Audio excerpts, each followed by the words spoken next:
So we've learned 8 rules of replacement. We've begun to apply those and use those to do arguments.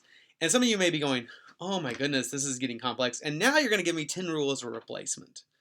And yes. Now, if we were going to continue on in a more formal or a symbolic logic course, we'd actually do some more stuff after that, like assumed conditional proof, assumed indirect proof. We'd also begin to separate out subject from predicate with a form of logic called predicate logic. We're not going to do that, so good news there. But I will admit, we're at the end of the semester, and most of you are going, I can't believe we're going to have to learn 10 more rules.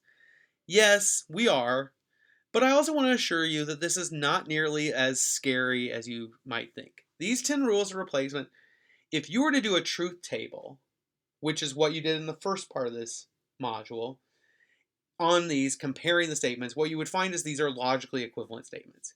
And so sometimes when you're not seeing the natural deduction within the argument, if you change what that statement means to something else, then you can begin to see how the deduction follows, how the inference follows. And so that's all these rules of replacement really are. There are 10 more of them.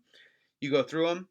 And one of the things I want to kind of give you a little bit of a warning about is the homework will get very complex. It will give you questions that go well beyond, and it will help you through it. It'll tell you when you get it wrong. It'll help check it. When we get to the exam, I will not ask the hardest questions. I'll ask probably about where you get to medium. So if you go through it and you're able to do the hard ones, even though it takes you an hour to do one, maybe, if you can do those, you should be able to do the medium ones.